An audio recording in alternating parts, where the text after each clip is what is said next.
শুরুতেই বাজেটের খবর।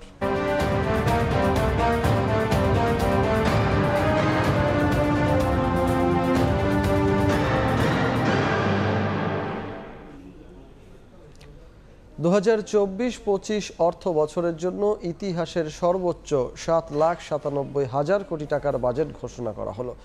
অর্থমন্ত্রী আবুল হাসান মাহমুদ আলী প্রথমবারের মতো সংসদে বাজেট প্রস্তাব উপস্থাপন করেন। ব্যয় মেটাতে সরকার ৫,৪১,০০০ কোটি টাকা আয়ের লক্ষ্য ঠিক করেছে।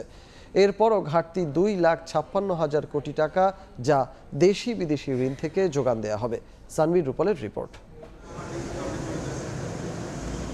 দেশের ৫৩তম আর আওয়ামী লীগ সরকারের টানা চতুর্থ মেয়াদের প্রথম বাজেট। নতুন অর্থমন্ত্রী আবুল হাসান মাহমুদ আলী প্রধানমন্ত্রীকে সঙ্গে নিয়ে ঐতিহ্যবাহী ব্রিফকেস হাতে বৃহস্পতিবার বিকেল ৩টায় সংসদ অধিবেশনের কক্ষে প্রবেশ করেন। মাননীয় অর্থমন্ত্রী, আপনি এখন বাজেট উপস্থাপন করুন। শুরু হয় ২০২৪-২৫ অর্থ বছরের প্রস্তাবিত বাজেট পেশ। সুখী সমৃদ্ধ স্মার্ট বাংলাদেশ বিনির্মাণে অঙ্গীকার শিরোনামে নতুন অর্থ বছরের জন্য ৭,৯৭,০০০ কোটি টাকার বাজেট প্রস্তাব করা হয়, যা চলতি অর্থ বছরের সংশোধিত বাজেটের চেয়ে ৮২,৫৮২ কোটি টাকা বেশি। আগামী ২০২৪-২৫ অর্থ বছরে বাজেটের আকার প্রাক্কলন করা হয়েছে ৭,৯৭,০০০ কোটি টাকা। বার্ষিক উন্নয়ন কর্মসূচিতে বরাদ্দ ২,৬৫,০০০ কোটি টাকা। পণ্যমূল্যের লাগাম টেনে ধরে মূল্যস্ফীতি ৬.৫% মধ্যে রাখতে চায় সরকার। কৃষি খাত সহ খাদ্য নিরাপত্তা নিশ্চিত করার লক্ষ্যে আগামী ২০২৪-২৫ অর্থ বছরে ৩৮,২৫৯ কোটি টাকা বরাদ্দের প্রস্তাব করছি। বরাদ্দের হিস্সায় এবারও পরিবহন ও যোগাযোগ খাত এগিয়ে। নিম্ন স্তরের মানুষকে স্বস্তি দিতে বাড়ানো হয়েছে সামাজিক নিরাপত্তা বলয়। যোগাযোগ অবকাঠামো উন্নয়ন বাবদ আগামী ২০২৪-২৫ অর্থ বছরে ৮০,৪৯৮ কোটি টাকা বরাদ্দ প্রদানের প্রস্তাব করছি। প্রস্তাবিত বাজেটের ওপর আলোচনার পর অধিবেশন শেষে পাশ করা হবে ২০২৪-২৫ অর্থ বছরের চূড়ান্ত আয় ব্যয়ের খতিয়ান। বৈশ্বিক সংকট আর অভ্যন্তরীণ অর্থনৈতিক চাপের মধ্যেই আরও একটি বাজেট। নতুন এই বাজেটে মূল্যস্ফীতি নিয়ন্ত্রণ করে সাধারণ মানুষকে স্বস্তি দেয়াই একটি বড় চ্যালেঞ্জ। অন্যদিকে প্রত্যাশা জনগণের করের টাকার এই বাজেট বরাদ্দের অপচয় রোধ করে যেন সঠিক এবং সর্বোচ্চ ব্যবহার করা হয়। সানভীর রূপল, সময় সংবাদ, ঢাকা। বাজেটে সাধারণ মানুষকে স্বস্তি দিতে কমছে চাল, গম ও ভোজ্য তেল সহ অতি প্রয়োজনীয় নিত্যপণ্যের উৎসে কর। খরচ কমছে কিডনি ডায়ালাইসিস ও ক্যান্সারের চিকিৎসায়। বাড়ছে নির্মাণ কাজে ব্যবহৃত ইট, এলইডি বাল্ব, ফ্রিজ, এসি ও সিগারেটের দাম।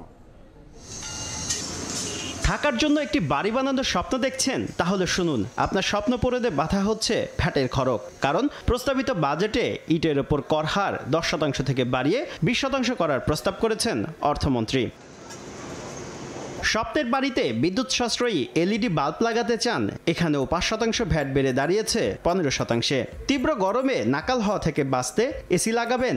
এখানেও গুনতে হবে ৭.৫% ভ্যাট। নতুন বাড়িতে লেটেস্ট মডেলের ফ্রিজ না থাকলে কি চলে?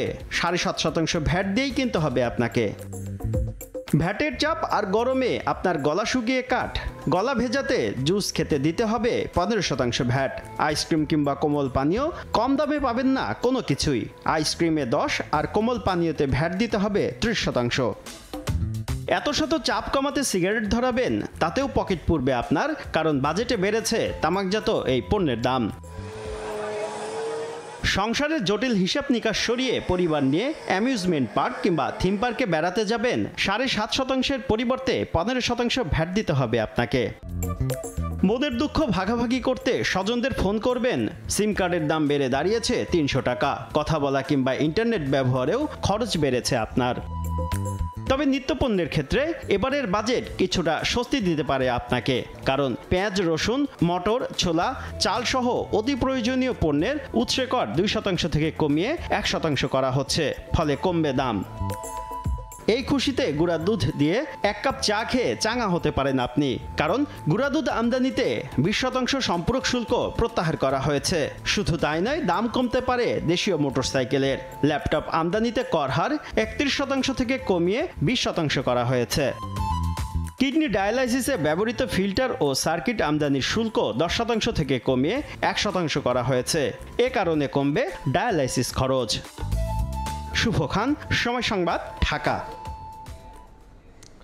মধ্যরাত থেকে খরচ বাড়ছে মোবাইলে কথা বলা ও ইন্টারনেট ব্যবহারে। প্রস্তাবিত বাজেটে সম্পূরক শুল্ক 20% করায় 100 টাকায় এখন থেকে সরকারকে রাজস্ব দিতে হবে 39 টাকা, যা দক্ষিণ এশিয়ায় সর্বোচ্চ। সিম কার্ড কিনতেও 200 টাকার পরিবর্তে গুনতে হবে 300 টাকা।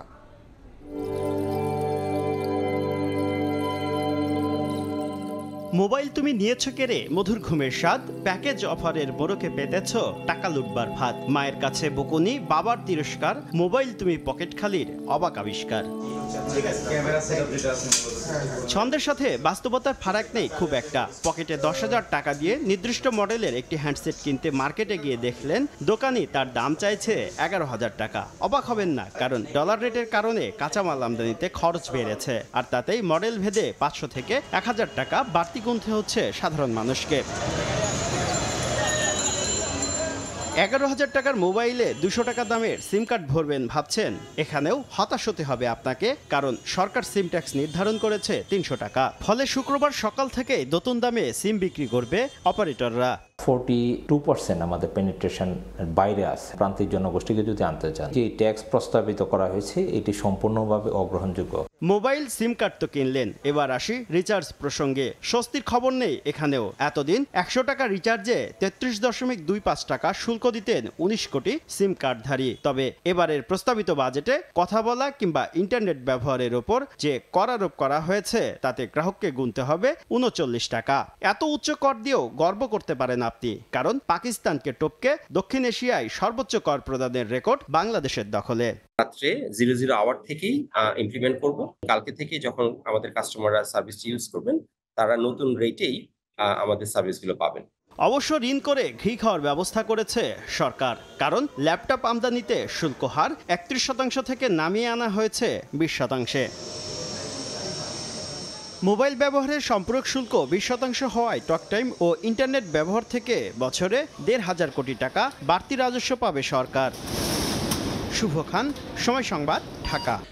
বিনা প্রশ্নে কালো টাকা সাদা করার সুযোগ দিয়ে বাজেট উপস্থাপন করলেন অর্থমন্ত্রী। যেখানে অসৎ ব্যক্তিরা মাত্র 15% কর দিয়েই পার পাবেন, সেখানে সর্বোচ্চ 30% পর্যন্ত কর দিতে হবে বৈধ পথে উপার্জনকারীদের। এমন বৈষম্য নিয়ে প্রশ্ন তুলেছেন অর্থনীতিবিদরা। একই প্রশ্ন সাধারণ মানুষেরও। আবুল হাসান মাহমুদ আলী, অর্থমন্ত্রী। 7,97,000 কোটি টাকার যে বিশাল বাজেট উত্থাপন করা হলো জাতীয় সংসদে, সেখানে বিশাল অঙ্কের ব্যয়ের যোগান দিতে এনবিআর এর ঘাড়ে পড়ে 4,80,000 কোটি টাকার রাজস্ব। এই রাজস্ব সংগ্রহে উঠে পড়ে লাগতে হবে সংস্থাটিকে। করমুক্ত আয়ের সীমা অপরিবর্তিত রেখে বাড়ানো হয়েছে ব্যক্তি আয়ের করের সীমা। 5,41,000 কোটি টাকা সাধারণ মানুষের ঘাম ছুটিয়ে অবৈধ সম্পদের মালিকদের সুযোগ দিলেন অর্থমন্ত্রী।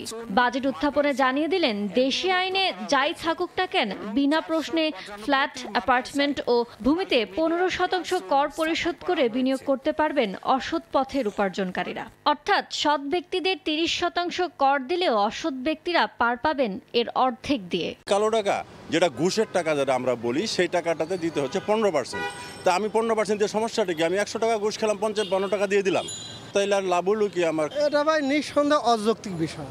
এটা তারা সুযোগ করে দিচ্ছে আমাদেরকে, যে আসো তুমি 5 কোটি টাকা বানাও, তার মধ্যে আমার 30 লাখ টাকা দিয়ে সাদা করে নাও। বিনা প্রশ্নে কালো টাকা সাদার এই সুযোগে আরো বেপরোয়া হয়ে উঠতে পারেন অসৎ ব্যক্তিরা, এমন শঙ্কা অর্থনীতিবিদদের। এটা থাকা মানে হচ্ছে যারা আসলে সৎ করদাতা আছেন তারা নিরুৎসাহিত হন।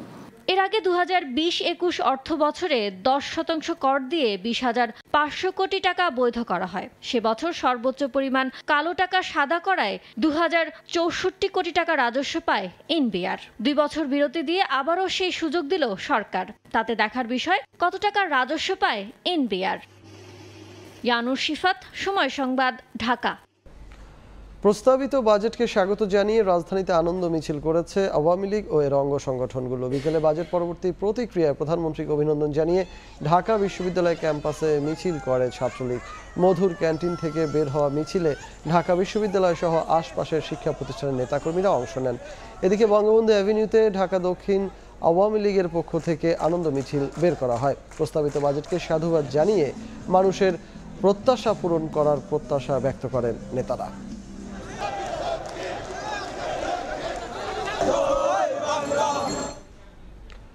প্রস্তাবিত বাজেটকে লুটেরাদের বাজেট আখ্যা দিয়ে বিএনপি মহাসচিব মির্জা ফখরুল ইসলাম আলমগীর অভিযোগ করেছেন, লুটপাট করতেই এই বাজেট দেয়া হয়েছে। এটি শুধু গণবিরোধীই নয়, দেশ বিরোধী বাজেট বলেও মন্তব্য করেছেন তিনি। সরকার লুটেরাতে পরিণত হয়েছে, তো লুটেরাদের বাজেট হবে কি জন্য? লুট করার জন্য। তো এটাই আমি দেখতে পাচ্ছি যে আবার একটা নতুন করে লুট করার পরিকল্পনা করা হয়েছে। অর্থাৎ এই যে আপনাদের সেই তথাকথিত বাজেট যেটা দেওয়া হয়েছে আর কি, এই বাজেটে আপনার আয়ের চেয়ে ব্যয় অনেক বেশি, এবং আপনার যে সমস্ত জায়গাগুলোতে আপনার আয়ের অংশ দেখানো হচ্ছে তাতে করে সাধারণ মানুষের উপর এই সমস্ত বোঝাটা গিয়ে পড়ে যাচ্ছে, এবং এই ব্যয়টা মেটানোর জন্য তারা যেটা করবে সেটাও সাধারণ মানুষের উপর গিয়েই পড়বে। পুরো বাজেটটাই দেখুন মেগা প্রজেক্টের এবং মেগা চুরি, মেগা দুর্নীতির জন্য করা হয়েছে।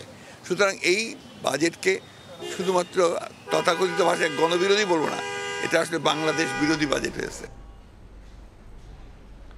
সরকারি দল প্রস্তাবিত বাজেটকে গণমুখী বললেও বিরোধী দলের মুখে পুরোই উল্টো বার্তা। ক্ষমতাসীনরা বাজেটে স্বস্তির আশ্বাস দিল, আরও বড় অর্থনৈতিক সংকটে পড়ার আশঙ্কা বিরোধী শিবিরের আইন প্রণেতাদের। তবে নতুন অর্থ বছরের বাজেট প্রস্তাবনায় IMF বা বিদেশি প্রেসক্রিপশনের ইস্যুটি উড়িয়ে দিয়েছেন সরকারি দলের সংসদ সদস্যরা। আসিফ মোহাম্মদ সিয়ামকে সঙ্গে নিয়ে বিস্তারিত জানাচ্ছেন দেবাশিস রায়, আর ছবি তুলেছেন সালাউদ্দিন লিয়া ও বাবুল হোসেন।